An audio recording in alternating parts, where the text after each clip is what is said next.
our restoration work. So, for instance, on the coastline, you're probably dealing with one issue. You're just dealing with getting the power lines back up. Unfortunately for the NWC, we have put generators at a number of these facilities. But when you go inland, you're dealing with flooding in some places that still remains. For instance, I visited our Martha Bray plant in Trelawney. And there are places in Falmouth. The main bridge was at William Knabe High School, which was badly damaged, as you may know. The main William Knabe, if you're standing at that property, you can still see where the river has burst its banks. And that water is still on some sections of the road going into Falmouth. Now, we are about 2 kilometers inland from that spot. And when I visited the plant on Friday, the river is normally about 15, 20 feet below where we have our intake. Again, that's a place where we collect the water, that we channel the water from the river into what we call like an underground tank. And then we use pumps to lift it into the treatment plant. At the time when I visited, the water was 6 inches from the base, the top of the tank. So the entire intake area was almost on the same level as the river. So if we get a shower of rain now, albeit there is nothing there to damage, the water will just pass through. But it's almost at ground level now. So the river has come up by about 15, 20 feet. That's the volume of water you're talking about when you go inland. Some places where we have pumps near to the river, we're having to take safety measures because the pumps can't operate underwater. Because I was just going to ask you about that water pump at Thatch Hill, because Thatch Hill in St. Mary, this will take you back a bit, which obviously was devastated. But there is the electricity, I think, there don't seem to be a problem there. And that pump is still not connected. That is near large in St. Mary. What would be the problem there? I know it's just picking out one, but you know, a situation Let like that. Let me see if I have the latest update on it. If I don't have it, I will definitely share it with you before you come off here. Right. But those are some of the realities in terms of just the power supply. And you can't mix electricity in direct contact with water. You know, so it's like your motor car where you make sure that the electrical components are on top, the water is below, so the gas and the radiator oil and so don't mix. Just to get a little semantic, you know? Yes. It's the same principle. So the pump, the electrical equipment is generally on some kind of concrete platform, and then we lower the mechanical parts into the water. What we are running the risk of now is trying to get the rivers to subside and then to... Yeah, I understand. I laugh because I see that the rivers, a lot of the rivers are still in spade. And there's ongoing rain in some areas. Yes. So that I understand. So, wow, a pretty challenging. So, I don't know, what do we say to Jamaica listening this morning? I mean, I am one of them. Yesterday I found myself driving up and down, trying to find water, just a beard, master, and a tank. All right, so let me answer you two ways. So quickly, your Thatch Hill one, it has turbidity and we still don't have power there. But we are not sitting down. So what we're looking at is, okay, we get from JPSCO. So Audrey and I talk. We exchanged last night. I meet with her team. Well, my team meets with her team on a daily basis. And they are able to tell us when they complete their assessments, what time frame they foresee. What we do then is we say, okay, if we're going to wait for JPSCO and it's going to take X number of days, if the only thing we need is electricity, then we mobilize a generator to get there. We don't have an infinite number of generators. So what we do sometimes, if we source one or we move one from a location that is already back on JPSCO's power grid. Make sense? Yes. So we've been doing that actively. So for instance, when power comes back, for instance, Well, give you an instance. So yesterday we lost our logwood plant because the generator got damaged, right? Mm-hmm. We're now moving one of our internal generators to temporarily prop up Great River while we identify a replacement. Wow. So a plant that has already been powered, yes, we're doing that. And we are going on a step further. So we've looked at some locations where there are a number of other issues that are compounding it. If we're waiting for pipeline repairs and so on, mm-hmm, we've put in temporary water stations at some locations. So we may have to look at the Thatch Hill community and see what is needed. Mm-hmm. Similarly, we go into Martha Bray, which is on the Trelawney side. Mm-hmm. We've put up some standpipes there where customers around Falmouth or yes, further inland can come down. So if you're up in Bounty Hall, Granville area, they can come down to the Martha Bray plant. They can fill their containers from treated water, which is safe for any kind of consumption that they have. Okay. All right. And what about Minard? What about Minard? Because you mentioned Minard earlier.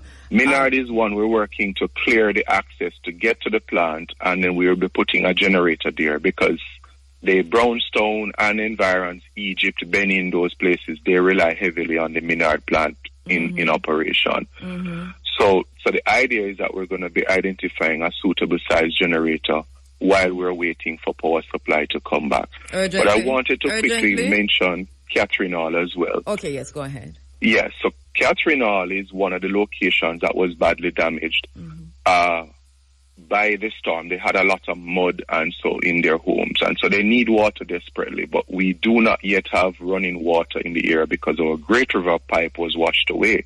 Mm-hmm. So what we've done is to put in 7 wayside tanks throughout the community, and we fill them throughout the day to allow persons to go and get some water in their jugs, and we continue to replenish the tanks over the next couple of days until Great River comes back into operation. Mm-hmm. But you had a question. So water trucks are going all across the island, right? I mean, yes. Do you have enough? Yes. Because this is a question that a lot of people have asked me to say. So the water trucks, we see them in the square. For example, Santa Cruz.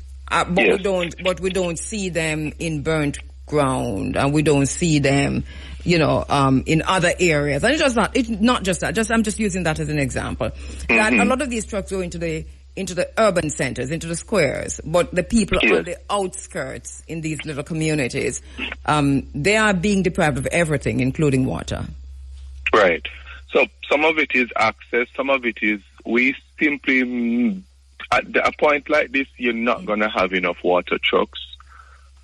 We've been taking the offers from private truckers who want to partner with the fire brigade, and I think the JDF also has some relief trucks that they have been mobilizing. Mm-hmm. And what we do is that we facilitate the arrangement for the private truckers. They contract with us, or they purchase coupons so they can deliver across the areas. Mm-hmm. The access to a number of the locations is still not great. Mm-hmm. So, for instance, you heard Minister Morgan talking about just even the petrol trucks safely getting from Kingston into some of the badly damaged areas to replenish gas stations and so on. We're going to talk to him this morning too. He's going to come on one about 8. Right, and he mentioned that one of the fear is that if the road is too narrow, then the trucks run the risk of, running off the road, or the debris, the pointed sticks and so on could puncture the tanks. Well, I witnessed that yesterday, so I know what you're talking about. So you have to look at the logistics. That sometimes you will want the truck to get to Thatch Hill, but it might get to Thatch Hill and can't come back down. Mm-hmm. And even some of the roadways are still quite water soaked. The ground saturation. Let me ask. All right, I have a friend who is stranded in burnt ground in Santa Cruz, and I spoke with her yesterday, and she told me that there are areas around there where they are dehydrated. She said water right now is just. I asked her what is the main thing. She says water. Water. The elderly let me give you the areas. Burnt Ground, Foster Park, Schofield, Retriever, Fagantown, Stanmore, Waterloo. Obviously Abraham is totally cut off, she told me. I didn't even know that there was a community called Abraham, but I understand it's totally cut off and nothing has reached them. That's what she told me. Then she tells me also that the New River water is rising, so that's also an issue. But where is New River? In the same Santa Cruz area. But she said to me, when she was telling me this, and she talked about the extent to which people are dehydrated, including the elderly. The thing that came to my mind was, can the Water Commission place just a water truck in an area, it full and come back, and they don't move, and people can come there and just drink, and not for wash clothes and them something there now, but it's a place where say, this a way you can come get some water for drink, because it seems to me as if we have that situation. So the wayside tanks approach I spoke of, that's what we are exploring. The information flow is also what we target. So talking to you now, we can take this information back to our team, but also the other relief teams, and explore a joined up approach. So before I come off, I made a note of some of the areas. I wouldn't mind if you could share them with me fully. And let us explore community by community what is possible. If not our team, then we will ask the ODPM to help in terms of mobilizing some relief there. Because as I said, we have water coming into Santa Cruz on one side. We also have our Luana system on the outskirts of Middle Quarter. So whichever one of those we can use to truck and get to the nearest point for these communities, then we will explore that. I just got a text from someone who said for Thatch Hill, JPS has power right up to their location near the White River. So this is the White River. Okay, so our assessment was as at yesterday. As I said, we check in daily to see where. And I did point out that Thatch Hill had two issues. So there is still turbidity as at yesterday, and also waiting for the JPS power. One thing I could point out to you as well, there is sometimes a difference between the residential power supply and what is suitable for the plant. You get me? Okay. Right. So your house runs on 110. In some places, persons have 220 voltage current. I don't want to even use any too technical terms. We operate at a higher voltage. So our plants run anywhere between 330 and 440. So that's one of the reasons why we check after JPSCO does their thing. Our maintenance team goes through and then confirms that the power is adequate for us. Mind you, they do make every effort to ensure that our plants are running, and once they give us the all clear, then we turn on as well. So this is good news if power is now getting close to the plant. Yeah, and the person just texted back to say that there's no... Yeah, man, that's great news. There's no turbidity. No, I don't know. I appreciate this person. And let me just tell you, lots of texts are coming in from across Jamaica, right? Because and we know that there are a lot of people who are not able to text because they have no connectivity. So we're trying to get these in. For example, Accompong, what's happening there? Rio Grande Valley, what's happening there? Portland, generally, what's happening there? Somebody just texted to say Accompong seems to have a serious problem. I'm reaching Chief Curry. Please give me a call. Later on, we're going to be talking to Professor Harcourt Fuller about the work in the Rio Grande Valley. But we know that there are areas in Jamaica, St. Thomas, there's some areas we're not talking about, Delano, because they are not decimated, like Westmoreland and St. Elizabeth and St. James. But they are still impacted. But they are heavily impacted. And I'm telling you, I'm making a shout out while you're on the line to the Prime Minister to say, I heard you, Mr. Prime Minister, and I agree with what you have done in terms of talking to the National Housing Trust and whoever else to say, give the people a 6 months moratorium. You've gone all the way to St. Anne, but remember that Hurricane Melissa exited Jamaica from northwestern St. Mary and western St. Mary. Bobby Montague, somebody talk to the Prime Minister. We can't go to work to pay no mortgage. A lot of people can't reach work. The mortgage cannot pay. All right. So sorry about that, Delano. But Delano, when you meet with them, please bring it up for me, please. I'm going to give you a bill for that one on my account. But I understand the plight. And even while we're talking, there are a number of areas that we may not mention. And I'm happy you reminded me, that some persons are texting. We also have our social media pages where they can make some calls. Our contact center is available for persons to call out to us. All right, so and we are sharing some updates on our WhatsApp channel as well. Can you give us any of those now? I can give you the number for the contact center. That's 888-225-5692. So 888-225-5692 or 888-CALL-NWC. So that helps persons just to reach out to us. Let us know where you're from if you're still waiting for water supply to come. And we will explore what is the best and the fastest approach. And finally, Delano, please do not bill the people during this time, because depression has already set in. Anxiety, tension, mental health crisis. This is where we are. Can you imagine getting a water bill right now, especially for the elderly?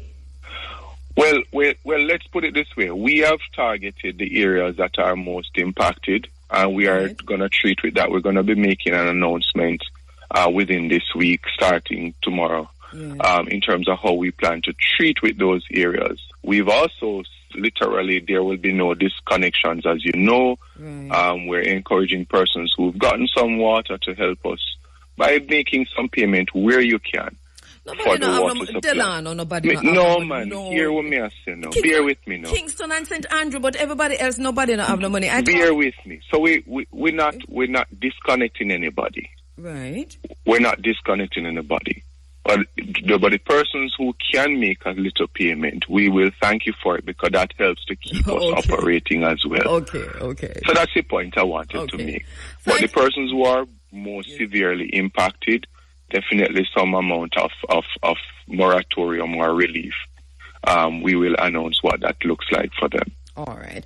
Delano, thank you so much. I suppose we'll talk back with you shortly, maybe next week or so on, to see where but what are you saying to the people of Jamaica? Hold strain, hang on, we're working. What is it that we leave with this It's a little bit of everything. We want to hear from you so we can continue to respond to the areas that are in most need, whatever way is possible. But we're also asking you to be patient. We're asking persons to take the guidance as well from the Ministry of Health. So we've seen a number of persons who are not yet on the NWC network who are collecting water in different places, some of them from rivers and streams. Remember to boil the water and to sterilize it. And seawater can't flush toilet? Well, we never tried. Because it's going to damage the pipes. The salt, right. But if you pour it straight into the bowl, then it might help. No, take it back, because take it back, because a lot of people are going to do that. People are without water, and it will damage their plumbing system.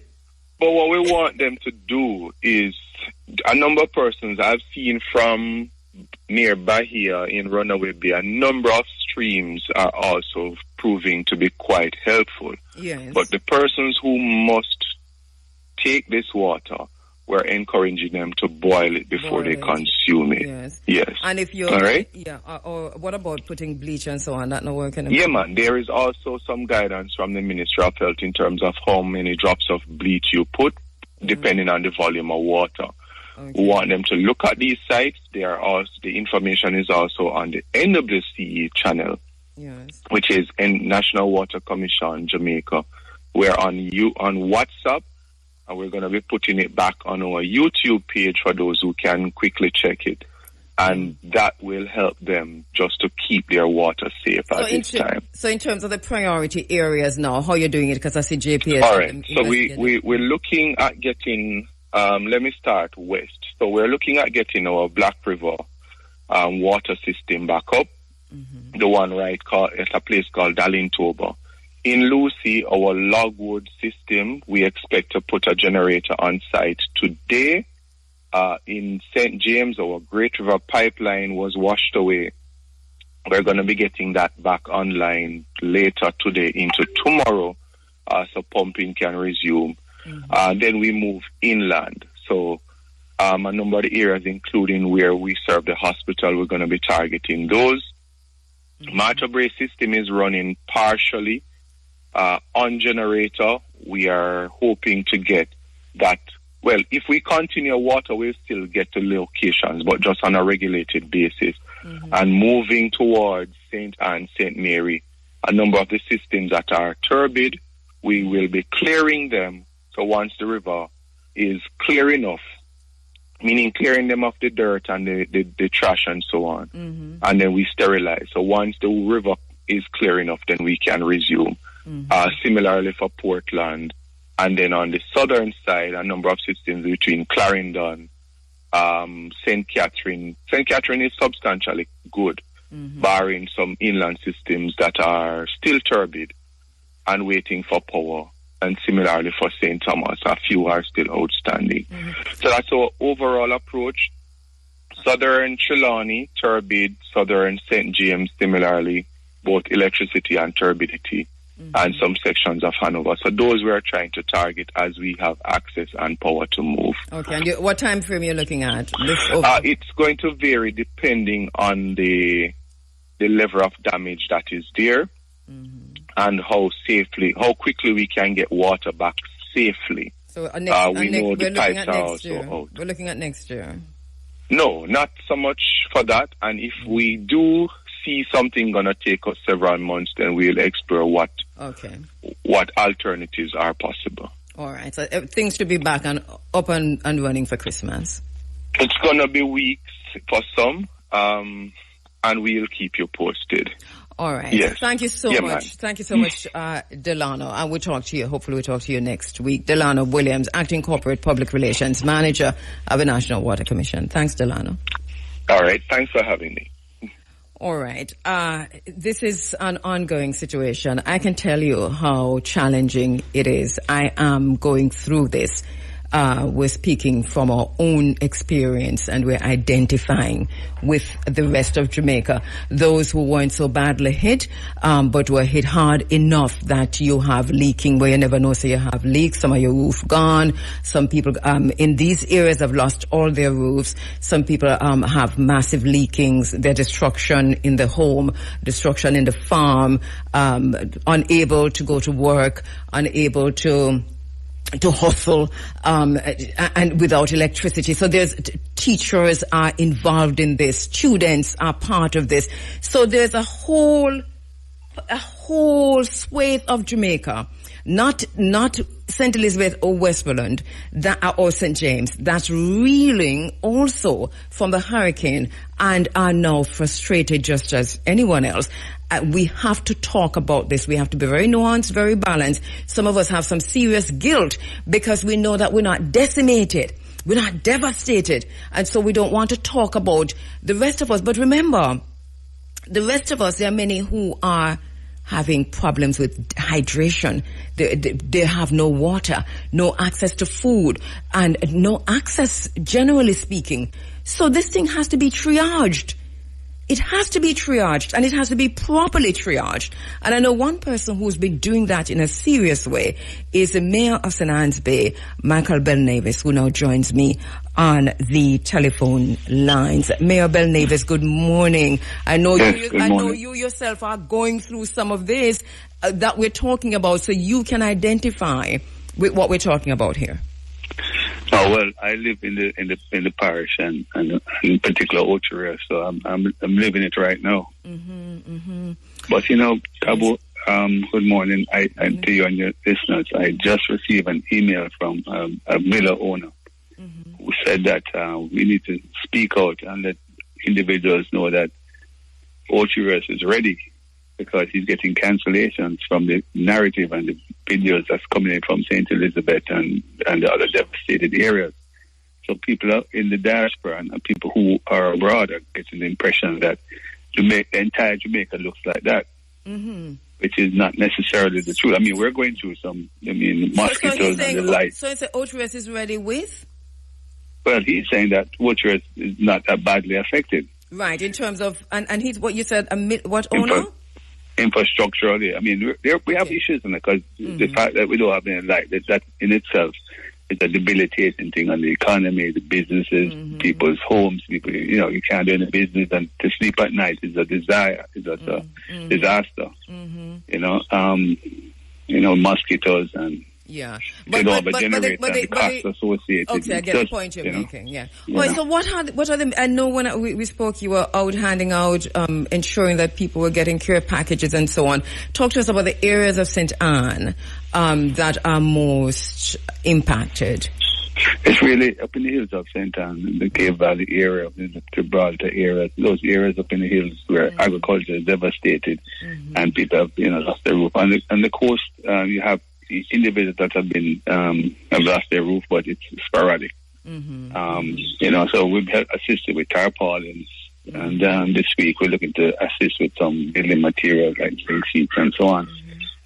So we're moving in that direction. And I say we, the Member of Parliament, Magistrate Muda, Municipal Corporation, Minister of Labour and Social Security, those three individuals. And with that support, are you reaching the people who need to be reached in Orange Hill, for example, in Brownstown? Brownstown, yeah. Yeah.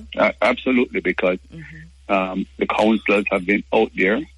And, as a councillor, it's kind of like your job to go out and find out who have been damaged and so on. So the listings have come in. So we know exactly who the individuals are. And we've been giving out food care packages, food baskets, and so on from last week, right after the hurricane. To individuals who may find it difficult to get food and so on. Okay, so what's the immediate need now for the most impacted areas in St. Anne? The rebuilding, because the water has somewhat subsided, so we're able to go into some of those areas. We've put together a program to cut the trees that have fell along the roadways, the inner roadways, and we were proactive in that we gave each councillor for the division several $1 million before the hurricane to cut trees and to clean gullies and drains and so on. So that has helped significantly. So the trees that well fell now, we just need to get those picked up and cleaned out, which is what we're doing. If you see what's happening in Orchards along the main thoroughfare, you'll see that that process is in motion now. Where we, the night after the hurricane, we went and I was with the fire department, and they did a fantastic job in just clearing a way for people to pass. I was able to drive from St. Anne's Bay at the Emergency Operating Center the same night to all the way to St. Mary to get a feel for what was going on. And also I went to Bahia Principe. Were you able to pass the Rio Nuevo Bridge? Because that was blocked by about 10 big trees. Yeah, they were able to cut a one lane through, and then thereafter, within the next day or two, they were able to clean and push everything to the side. So now they're doing all the stuff that's put to the side is now being removed. So 2 weeks later, so Orchards is. So you feel like you feel as if you're on track to outside of the electricity, which still hasn't returned, that you're on track to rebuild in a short time. Well, I tell you, Cabo, we have 4 cruise ships coming next week, and the pier is now repaired. And we have a little ceremony thing to invite the first ship in. And the ironic thing is that the ship that is coming is the Carnival. Carnival Cruise. The Carnival Cruise line, but I don't remember the name of it. And Carnival Sunrise. And that is the same ship that right after COVID, when they were going to test the waters with Jamaica, Carnival Sunrise was the same ship that came. So to me, it's a sunrise of blessing. But I have people texting to me while you're talking, Mayor, and they're saying that it's not as hunky dory as you're making it. I have people texting in to say St. Anne. There are areas in St. Anne that are still going under serious in crisis. And they're thanking you because you reached some of them, but they're saying, no, there are devastated areas in St. Anne where people are still unable to go to work, people are still unable to make a living, and on top of that, without electricity, and in some areas without water. So they are under so I'm getting that text. Well, the water, I can address the water thing. Some of those areas have issues with water in the first place. But as it stands right now, I think the water commissioners, they have done a good job in keeping the water supply going, because they have generators at the various pumping stations. And it's not perfect, but I believe that they are to be commended for the efforts. Yes. Now, I think the issues, the economic issues are really, issues led by the JPS situation. Okay. Because that has a significant impact on everything. It has impact on the generation of electricity. It has impact on the generation of water, because you need the electricity to charge the pumps. It has impact on businesses. Businesses can't function without electricity. It has, if everybody so it's a domino effect. So people are not getting paid. So what the Prime Minister has done, which is to say, a moratorium, for example, on mortgages and some other stuff, and the loan that can be had from the NHD and the $500,000. Because I'm thinking about homeowners now too, right? That what else do you think need to be done for persons who it's not necessarily their home, they were renting, or they're in areas where that the roof is gone and now they find themselves out, which I know is happening in St. Anne. What plans are there, can you say, for those persons? Well, my bank manager called me and asked me if I wanted an extension of my car loan, because of the hurricane. They did that after COVID too. Oh, you're lucky, so. Yeah, man, we can loan too.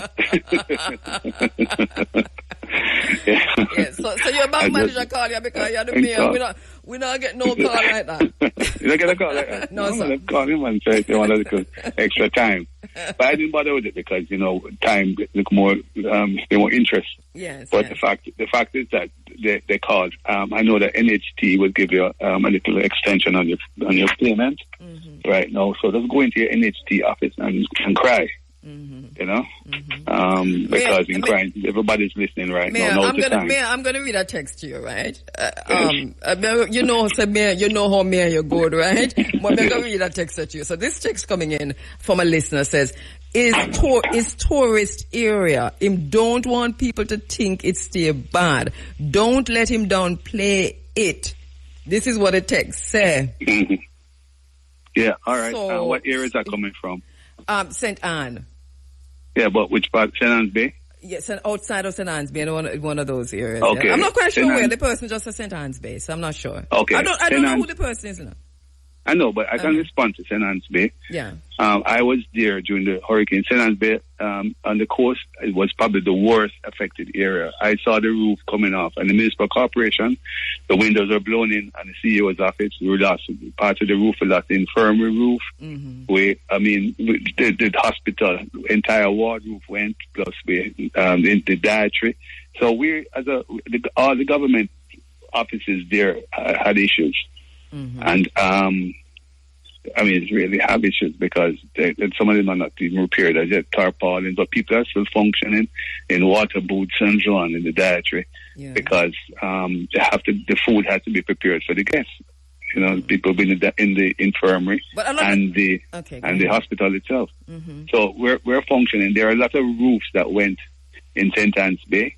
Yes. And there's some relief coming. They can go to the Member of Parliament office or the Minister of Labour and Social Security, and they'll get some support. And this is critical because I know that a lot of people in St. Anne's Bay lost their roofs, entire roofs, right? Yes. And are still without their homes. Some lost partial roof.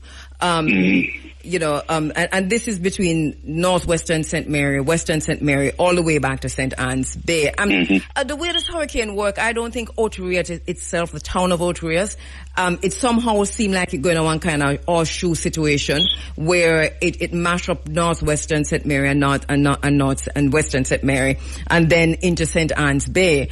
I don't know if it's because Ochi not the ball, but a lot of people lost their roofs on both sides. And so the point then is, and I'm going to ask you to do me a favor again, Mayor Belnavis, because we heard the Prime Minister saying, and I've been saying this all morning, and I'm saying rightfully so, that there are some areas that were really badly hit, and they've come to some agreement with the NHT to say a 6-month moratorium on mortgage, and I think that's brilliant. But somehow they have left out northwestern St. Mary and western St. Mary, all the way across the Rio Nova Bridge, all the way up to, say, Boscobel, or even all the way to Orocabessa, if you will. There has to be some consideration for the people there who have lost roofs, who have lost home, who cannot go to work, who don't have water, light, nor anything. It seems as if it's a forgotten area. And I know you are St. Anne's Bay, but you're up on the line, so that's why Bobby Montague, call Bobby for me, Mayor, and ask him what is happening with Western St. Mary. Because this neglect of what has happened in Western St. Mary and Northwestern St. Mary, from your cross, you cross White River, we see what happened at Couple Sans Souci, right? We see what happened down there, so all the way up through Prospect, all the way up through Pompano, going back to Rio New River. Rio New River was decimated. That's St. Mary we're talking about. Then you go to Huddersfield. Then you go to Stewarttown, Boscobel, Orocabessa. There has to be some consideration for these people, Mayor Belnavis. No, absolutely. That's why I said earlier on that the members of Parliament are now started to distribute assistance. We're doing in Northeast and Machisamude. Those individuals who have been affected, we've gone out as councillors, got the names of those individuals, surveyed their situation, and now we have some support in the form of some sort of vouchers to go to some hardware stores to get some assistance. We've been giving out tarpaulins, some of which I went and got because I couldn't get through the system quick enough, so I went and got so much from that local hardware store. And we've gotten good support from the Chinese community and different entities to assist with hot lunches, give care packages and so on to assist because when you get damage to your roof, it's not just the roof, the furnace gets damaged, the bed. I mean, it's total nightmare for you. So we try to assist in that arena with some care packages and so on, because and ATMs were down to cash availability of cash. Mayor, the dehumanization of the Jamaican has to stop. The dehumanization of the masses of the Jamaican people have to stop. What the banks in St. Anne, in Oterias, we saw lines of snaking around buildings for 4 hours. People were in line from 5 a.m. until 10 a.m. only to be told that the ATM not working. Mayor Belnavis. It was terrible, man. Mayor Belnavis. The dehumanization of the Jamaican people must stop. The banks have failed the Jamaican people. Up to yesterday, people were snaking. You want to come at Ochi to see people trying to get money from the ATM. I'm not talking about school open back. Yeah, they said no money, no cash is around. No cash is around. Not working. The card, you can't use your card. And you can't go into the bank. Yeah, can't go in the bank. Mayor, you can't get any food because if you can't use your card, you can't get the food out of the supermarket. So it's depressing times. It's a dehumanization of the Jamaican people. Yeah. The part of the same JPS. I don't blame JPS because the banks. No, hold on, Mayor. Hold a sec there, Mayor. The gas stations, all of the petrol stations, up and running. You know why? Some of them have solar power. Generators. Some of them have generators. I like what Mr. Boot has done. They all have generators. Mr. Boot is pouring us with solar power just next door to us. And so you can go there anytime. All the petrol stations are open, up and running. Solar, yes. It's not solar, it's generator. The banks, these multinational corporations have failed the Jamaican people and treating the people like slaves, like enslaved people on a slave ship. The lines that are snaking around every single bank, from Jamaica National to NCB to Scotia Bank. And the people are leaving without money. Ma'am, are you prepared for the mental health crisis? Well, I tell you something, before the hurricane, 40% of the people that come to the Finance Bay Regional Hospital have some sort of emotional situation, if you want to put it that way. So you can imagine, after this hurricane, after they've gone through all of this trauma, it's going to be, the ripple effect is going to be traumatic for us. I mean, these are the results of post-traumatic stress syndrome type of situations that we're going to have to deal with, because it's not easy. I mean, I'm living it right now in St. Anne's, and people saying, oh yes, we're not necessarily that infrastructurally, but guess what? It is difficult to operate in a modern environment where you're accustomed to certain your light, your water, your internet. You go to bed at night, you rest for the 7 or 8 hours, you can produce and so on the next day. Everything is good, but when you get dislocated, you don't have a bed to sleep in. You have to catch sleeping in a vehicle. You can't function. Everybody has to go home at 3 o'clock in the evening if you have a job. People, the amount of thousands of people that are laid off from the hotels. Every hotel along the coast is closed. Let me tell you something. It's difficult. Let me tell you something. My husband is a medical doctor, and he has a private surgery, and he cannot reach his office. Yeah. And this is just me telling you that. This is my personal business, I just tell you. So yes. There are a lot of people who cannot reach them office, who cannot reach work, who don't have no electricity, no water, so it don't even make them go. It doesn't even make sense them go. And a lot of the businesses are closed. The hotels, how many hotels closed? Oh gosh, I mean, you want to start by couples in St. Mary there, right? Sandals, the couples. You're talking the whole other couples, all the Sandals, all the Moon Palaces, all the Bahia, Principe, Rio, and all the guest houses along the way. All these hotels and guest houses are closed. Yeah, closed. There's thousands of people not. I mean, and the employment rate for you're talking thousands of people who are employed to these entities, because this is a tourism belt. Are they still getting? Are they still getting paid? The hotels closed. From what I understand, no, they're just laid off. But nothing can go, sir. Later. No. I know you don't tell lie, but you're lying. You're not. There's no truth in what you just said. How many thousands of people are we talking about? Well, one hotel, like Bahia Principe, you're looking at several thousand employees, and I understand that they actually have a setup where the children and so on can come, and there's something going on in that arena. But that's a good story for you to check out, because so the hotels are closed. The workers in the hotels are thousands of workers in St. Anne. This is a hotel. This is a tourism belt. Yes. Right? And the guest houses are closed. Mm-hmm. You're talking about thousands more. Yes. And these people are now sent home to places where they don't have no roof, where the thing is leaking, where they have no access, where the bank is closed and they cannot, and the ATM don't have any money. I ask you again, and I ask Jamaica, are we ready for the mental health crisis that is about to burst on this island? Yeah. And then I also ask the tourism industry, why would not open the hotel them will close and put the people them in there who homeless for now, who are without a home for now? So first, feed them and make sure that they're getting paid. What kind of, then may you allow that to happen? All the hotels, most of those are private entities, but we do some moral suasion. We have calls. So what private entities, but they have to operate in a public country, and what kind of contracts have they signed that they can discard and devalue and discard and dump people who have been working for them for years, like slaves anyway, and just shut up and gone at a time like this. No, Mayor Bell Navis. Yeah, no. Yeah. It's a sad state of affairs. No. And we brought it to the fore. And it's an issue that is out there that needs to be addressed.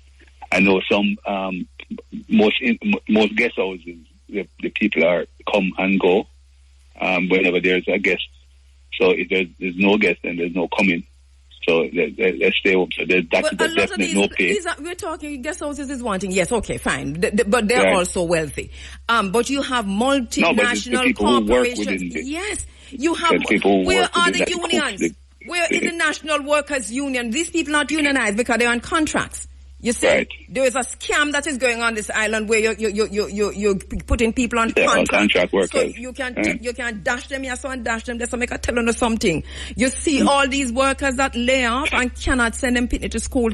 Mayor, I'm struggling to eat a hot meal. Without me living, I'm struggling to eat a hot meal. Right? Yeah. I see how dangerous this is. My husband has been to the bank many times and can't get 1 cent from the ATM. Right. And you without cash, how you operate, and you can't use a credit card. You can't use a credit card. Yeah. I am calling on all the farmers who they are Kingston who can have some food. Can give me, please, can some food? Can drop it off at Irie FM. Because, this is very, very serious what we are going through here. I speak on behalf of all the hotel workers. What are you going to do now, Mayor, about the hotel workers who are just dashed back into the community? It goes right back to the contract that they have. The contract needs to, as far as I'm concerned, need to be reevaluated. But Mayor, we're going to have to become something bigger than we are right now. Yeah. You're going to have to be more than a mayor right now. You're going to have to be an empathetic mayor and to come out and call Adam Stewart and call the Moon Palace people and call all these people. You have their numbers. Mm-hmm. And say, what about your workers? You have to be something greater than you are now. And I know that you are that kind of person. I've known you long before you enter politics. Yes. You are this kind of person. So I would suggest that, I know it's not a politically correct thing to do, but you talk about working with Matthew Samuda. Have a conversation with him. Let us talk to the hotels. What happened to these people? And they're talking... The stress that these parents are under. Remember that the education ministry is saying back to school, And some of these people, you have people who are teachers who are under this very same stress, nurses who are under this very same stress, right? Mm-hmm. Parents with children losing them job left, right, and center. Where is the Minister of Education in all of this? Schools reopening, schools not preparing lunch for the students. What about the students who are on path? What are we doing? My heart goes out to St. Elizabeth, Westmoreland, and St. James. And last week I spent the whole time on that. Dayton Campbell was here. He broke down and cried. But this week we are saying there's St. Anne is about to buckle like. Our situation is not on the surface. Our situation is in the moral situation that we have to deal with the hoteliers, the mental breakdown of individuals who cannot deal with this new phone crisis. Those individuals who become homeless, those individuals who become desperate because they can't get money to move around, lack of food. I have a friend in St. Anne's Bay who lose their entire roof. My sister, my own sister, who is a cancer patient, who lives on the other side of St. Mary in Western St. Mary, lose her entire roof. Yeah. Western St. Mary. Yeah, these are the kind of things we're talking about. So St. Anne's Bay, Western St. Mary. And to me, the response and what is in place for people in these areas, the areas that are not totally decimated, is that I don't see a triaging. As I said when you came on, I see that you are doing this triage, right? I talked to you and I know you, but there has to be a national strategy of triaging. Who is leading this restoration, recovery, healing process? Where is the team? Who is the healer in chief? Where are the people who are looking at the people to see what the people going through?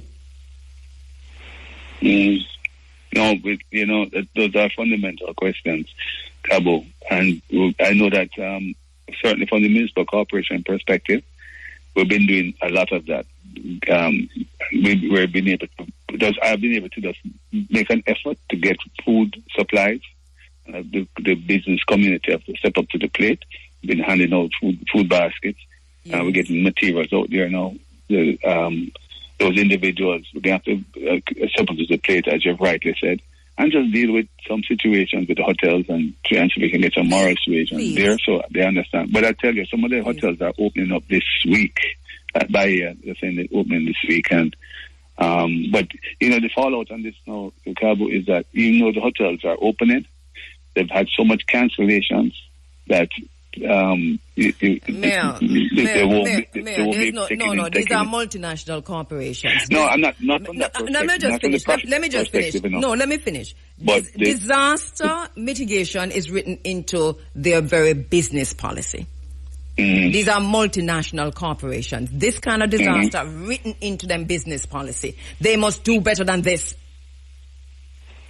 That is fine, and I'm not worried about their viability because they are multinationals. They can withstand it, and they have insurance for these type of things.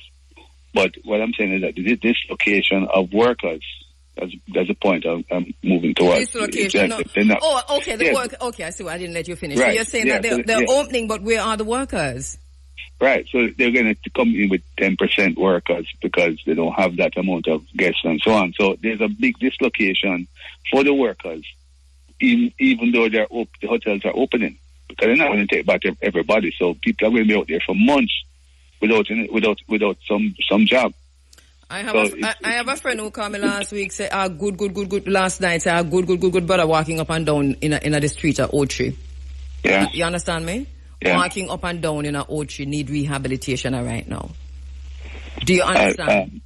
Several of them. I know them. When I pass them, they'll call me by name.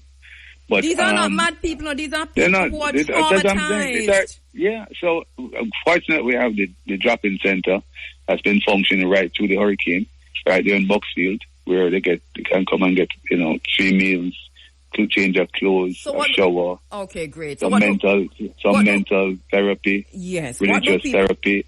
Exactly. What do people do now? Because we're out of time, Mayor. What do people do now in St. Anne who are listening to you? What are the options they have? Should they contact you? I mean, what should they do? Yeah, man. Depending on who you are and the level of damage that you may have incurred. Mm-hmm. The municipal corporation, my office, the MP's office, Matthew Samuda, Bobby Montague, I'm sure, along the stretch here. We can assist you in the drop-in center. I want to hear from Bobby, but go ahead, yes. Yeah, the minister in a big way. And when people say I'm speaking too positive, if we don't speak positive, the cruise ships will not come. We have to balance it.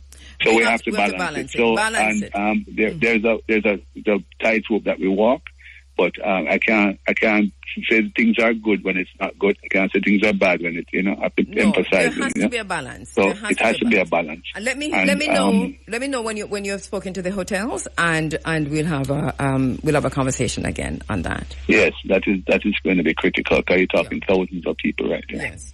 Thank you so much, Mayor Bill Navis. As always, appreciate your time. Thank you, and you stay safe. You too. Thank you so much. All right, we need to go to speak to the mayor of St. Mary, and I know I have a backup of ads, so let me just do this quickly. Talk to them as quickly as we can. There are meetings and there are things they have to do. So we're just going through our ads, make sure that we just put our promos in a category and put our main ads, and I know it's going to be a problem later on, but the system will understand while we get to the mayors. All right?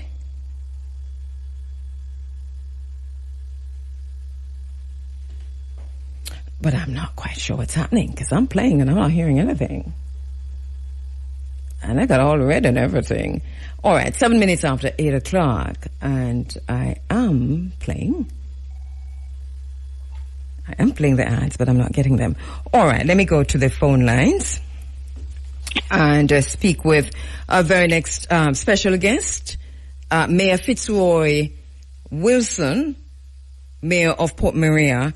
Mayor Wilson, thank you so much for taking the time. I know when I spoke to you that you'll be pretty busy this morning, but you've taken a few minutes to talk to us, just to speak to your constituency and to say to the people of St. Mary what has happened so far and the plans that are in place. What are the damages like in St. Mary? What kind of damage do you have, and which areas are more impacted? Morning to you and morning to our listeners. Morning to citizens of Jamaica. Well, I must say that we are grateful to God Almighty. We, comparing to other parishes, we consider ourselves very fortunate because we're spared a lot of the destructions that exist elsewhere. Yes. Nonetheless, persons would have had the similar experiences with the horrific thing, their roofs being blown off, maybe not as much as other areas, but right across especially Western St. Mary. And Kabu, let me, I heard you earlier on, let me correct you. Yes. We don't have a northeast in St. Mary, we have a southeast. No, heard you. north. Yes, I'm talking. So I meant northwest, and I said northwest. Yeah, northwest. Yes. So, yeah. So we don't have a northwest. We have a Western St. Mary, a central, and a southeast. Yeah, but politically, but geographically. Okay. So in terms of where the hurricane exited, yeah, at the north and to the west. Yeah. Because areas like Rio Nuevo, you would have seen what happened in Rio Nuevo, right?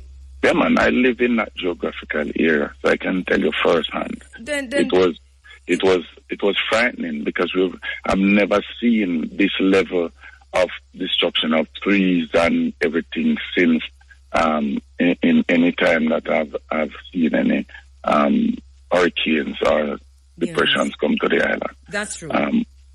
And I am. It is somewhat frightening. Yes. But we continue. I might not be able to be as upbeat as my mayor colleague in St. Anne, and is convinced that we're doing enough because, despite the fact that St. Mary was spared the most danger. We've not seen even electricity comes back to Stuart Town, the Anne International Airport, the tower is coming down. And we would have had minimal damages in these areas. Without electricity, you would understand that commerce is at a standstill.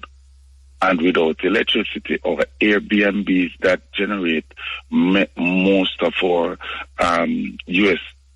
earnings for these areas is not able to operate. Without the electricity, most of the areas that is inland is not able to be generated by water. Because it is an elevated parish in which gravity feed does not do much for those, and most of the source is just the bog water source that is in St. Anne that actually comes on the main that people really benefit from now. Yes. Most of the other sources are out for water. So there's not a good picture to paint that St. Mary is in a good state. Hold the line for me, Mayor. I'm going to come right back to that. Hold the line. Of Hurricane Melissa. And you're saying, Mayor, that the greatest challenge, one of the greatest challenges you're facing now and the people of St. Mary are facing has to do with all of the consequences and the ramifications from the lack of electricity, including what appears to be a shutdown of the economy in a way, you're saying? Yes, exactly. Because I would have reached out to the hotels and the Airbnbs and the villas, most of them here in St. Mary, and they are very much concerned. We would look at the employees who might be out of a job.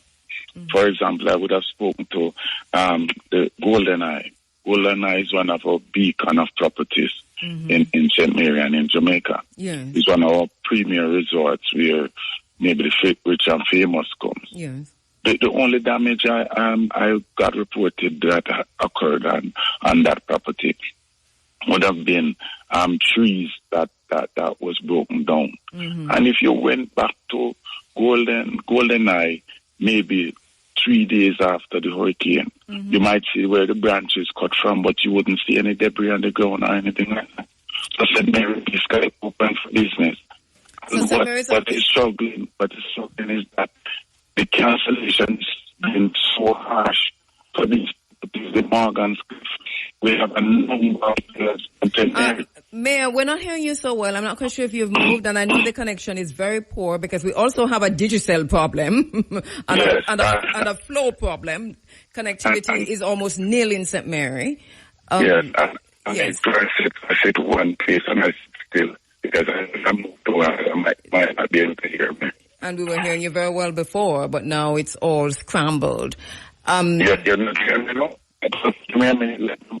Try another. Yeah. Wow, it's still bad.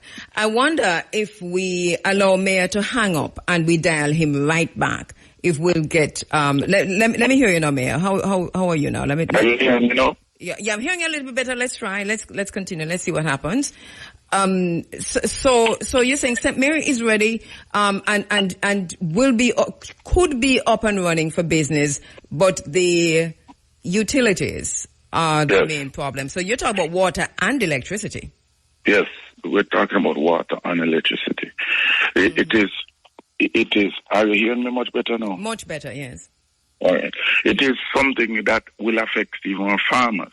Yeah. Most of our farmers depend on these, the water. So we're saying that I'm not hearing the Ministry of Tourism going on an international market, painting a picture to say that for those tourists who usually go to Jake's and so on in St. Elizabeth, you have similar situation in Portland. You can now go to Portland. You cannot get that greenery, you can get that home-style tourism in Portland.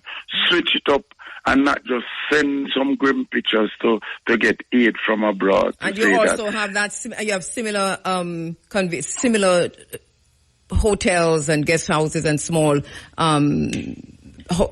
tourist attractions in St.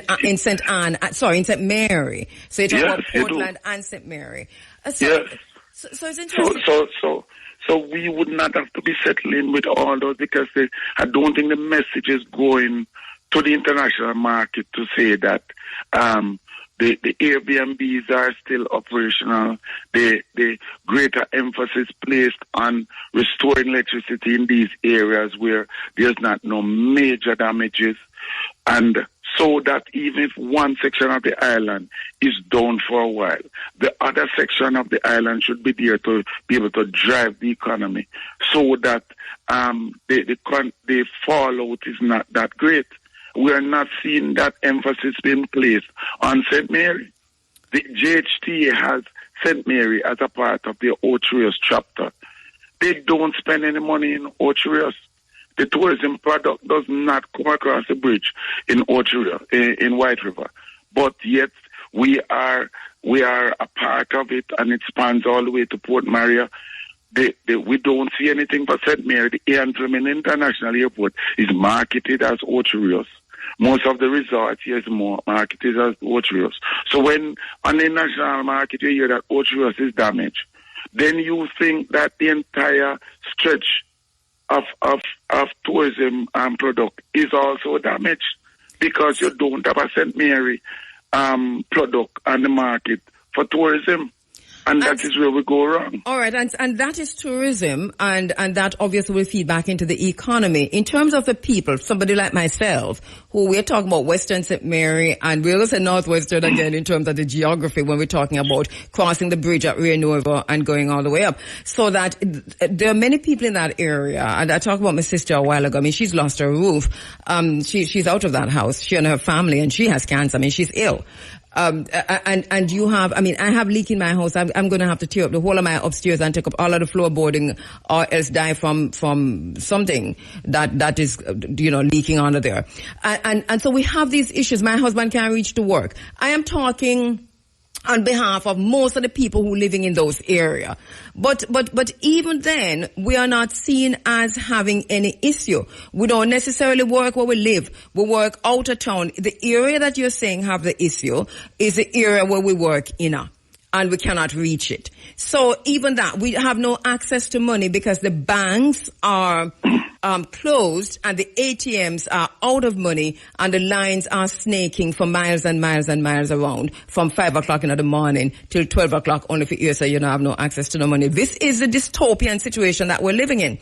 So the tourism aside, Mayor, what about the people? And why don't we have the same kinds of contingencies being put in place, like, for example, the mortgage payments with NHT? I think this is critical, and I think it's a good idea. But are we dropping the ball somewhere in the meetings with the Prime Minister? What are you saying? What is Bobby Montague saying in these meetings? We are not okay. I will agree with you. Sometime when you come on these programs and you speak the truth, people will think that you're playing politics or you're being not supportive.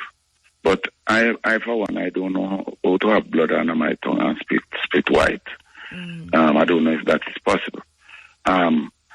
We are not having the conversation as it ought to be.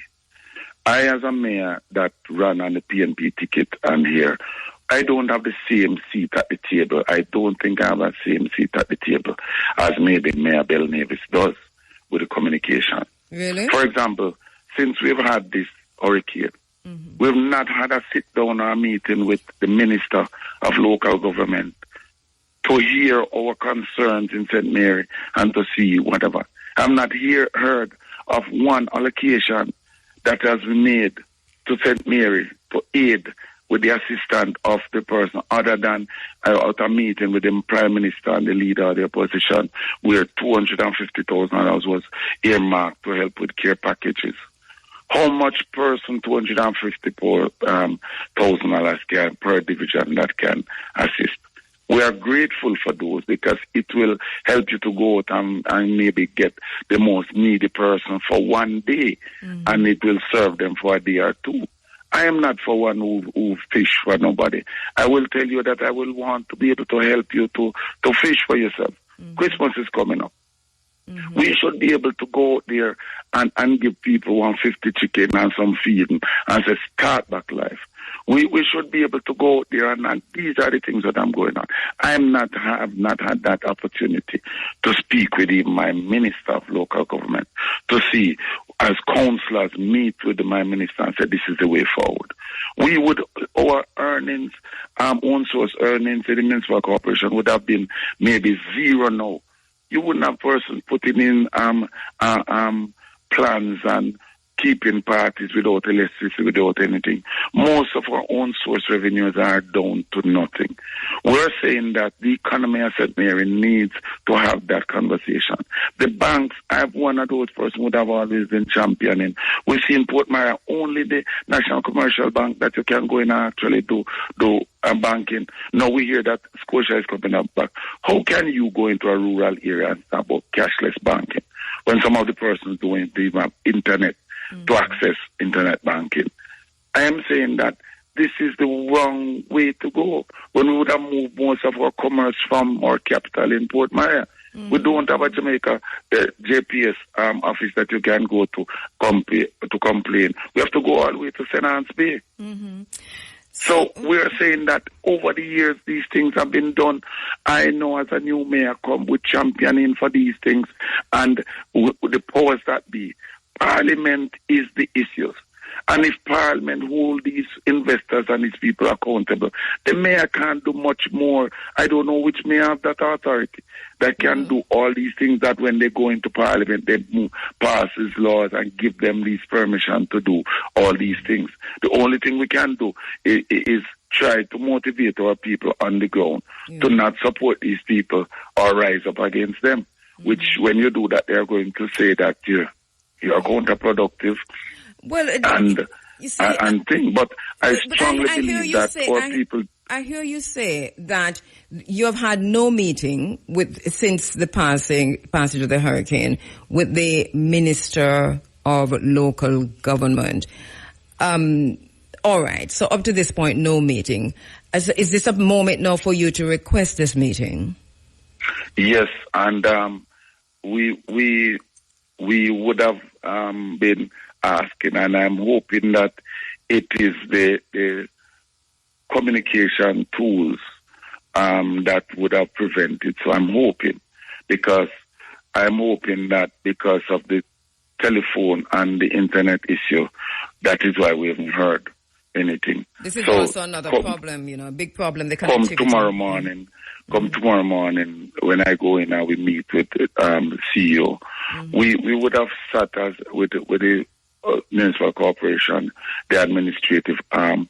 I would have seen them suffering, trying to go through, humbled in one space, trying to make things happen for the parish. Mm-hmm. We have no electricity. We have one generator in one area where all the different departments have to come in one area, huddled, and trying to make things happen for the parish. It is not okay in St. Mary. What do you need? What do you need urgently? We need electricity urgently. With electricity will come internet access, because most of the transmission area for the internet is run by the JPS. Mm-hmm. And without the JPS, because of vandalism and larceny, most of the transmission area for the both major telecommunication in Jamaica, they normally steal the gas or the fuel from these areas. So I think most of them have moved away from the generating thing to electricity. Mm-hmm. And it has caused a problem. And whilst we would have seen a greater emphasis in getting the roads in St. Mary cleared, mm-hmm. because as a municipal corporation, I would have allocated funds to all 13 divisions before the hurricane came in, mm-hmm. with the mindset to say that in the event that the hurricane comes in, and if there are even any critical drains that needs to be cleaned, let us do so before the flooding even comes in. Mm-hmm. And after the hurricane, no councillor should have any reason as to say why somebody is marooned in their community, unless that money is finished. Okay, this is the point. This is the question I was going to ask. Are all the roads now cleared in St. Mary? Well, I am not sure of any road. I heard from Mr. Montague some in the remote areas, Carnal going up to Guys Hill. Mm-hmm. I'm not certain, because I have not heard from the councillor since I spoke with Mr. Montague, which was, I think, on Friday. Mm-hmm. But owing to that, we would have made clear, because one thing we learned from last year with Beryl is that if you don't have access, that the Jamaica Public Service and NWC personnel can go in, do their assessment, it takes a longer recovery time. Mm-hmm. So I would have given those instructions from both the Roads and Works Department, the Chief Engineering Officer, and the councillors, that as much as possible, clear these roads. Mm-hmm. And we would have allocated money from the SGR to do so, and we look forward. I know that maybe this will not go to the entire way, mm-hmm. but it is an improvement than what existed before. Yeah. That even after the hurricane, or during the hurricane, councillors would have been in touch and being able to go tomorrow, call the chief engineering officer, send one officer here, or take a picture to say, this tree has fallen down.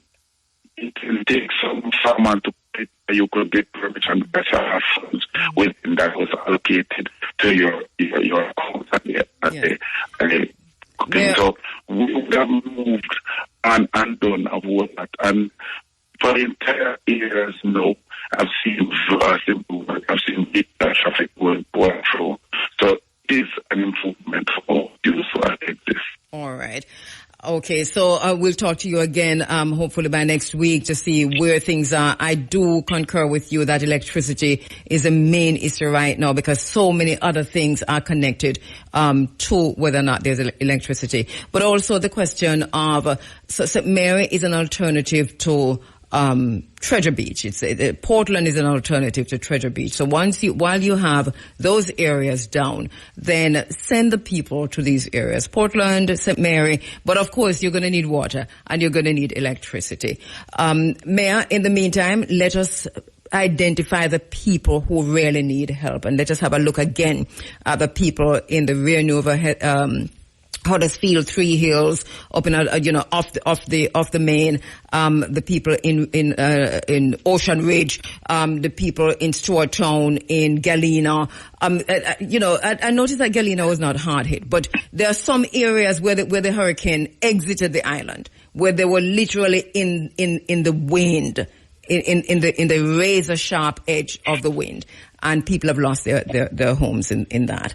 So let us. And if I may, I just want to tell the people of Jamaica. Out of time. I'm so sorry, Mayor. I'm so sorry. So to the communities most affected by the hurricane, small acts, big impact, make Jamaica irie again. Work. And the extent to which the damage caused, the Hurricane Melissa we're talking about, caused so many communities to be cut off from each other. The work coming out of the NAA and under the leadership of Robert Nestor Morgan has been pretty efficient.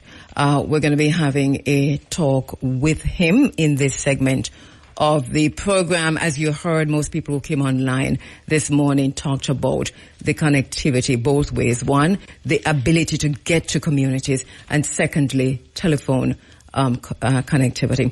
It seems as if the work from the Ministry of Works, though, highly efficient during this period. Minister Robert Nestor Morgan, thank you so much for joining us inside of the program this morning. Hi, good morning. Can you hear me? We're hearing you loud and clear. Thank you so much. It sounds very low. I heard that. You know what? Are you hearing me any at all? I am hearing you, but I have to have in my headset. But that's okay. We can go ahead. All right, because I've been hearing this. But we're in one of the areas that kind of get hit little badly.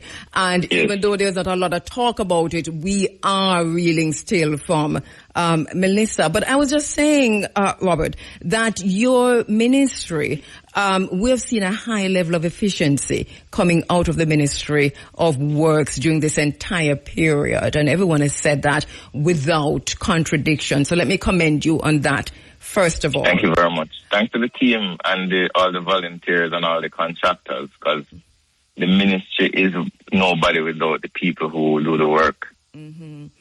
Tell me about the challenges, because looking on Kingston and St. Andrew, obviously to some extent because of some parts of St. Andrew, but generally spared this. And if you're in that area, you'd think nothing is happening across Jamaica unless you're paying attention. But for the rest of us, we couldn't even reach to our parents in the adjoining community. How challenging was it? Well, it was very challenging. I mean, immediately after the hurricane, we had a plan to really try to prepare for it, but you can't really prepare for a Category 5. No matter how much drain cleaning you do, you're going to have flooding. And what was very typical of this hurricane is the wind and saturation, because we have had rains consistently over the last several weeks, so the ground had no space to hold any more water. Mm-hmm. So immediately as the hurricane left us, we had to reach ground zero, and that became a task because the main road to ground zero was through Holland bamboo, and that was totally blocked. And it's not like trees that you can just take a saw and cut. The bamboo was intertwined. You had to chop it, you had to saw it, you had to get heavy equipment. And the first place to reach was mill quarters, and we were confronted by down power lines.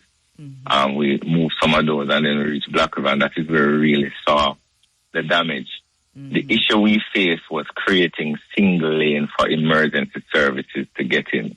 Yes. So our job is pretty much not really public. I mean, we were there trying to give the nurses, the doctors, the JDF, working the JDF as well. They have done an amazing job, especially in Holland bamboo, to create access.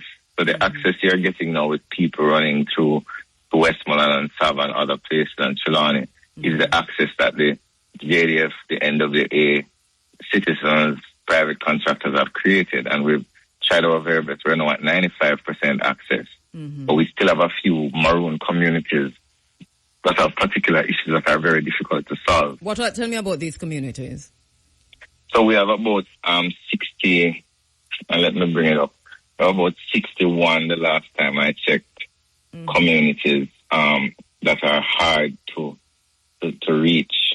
And the reason why they're hard to reach is that, for example, if you look at places like in Trelawney, where the Mutabaruka River has overflowed its banks, you can't really clear the road when it's inundated. Looking at places like Newmarket, where the groundwater has really come up, and there's a lot of flooding there. So those are some of the challenges that we face there.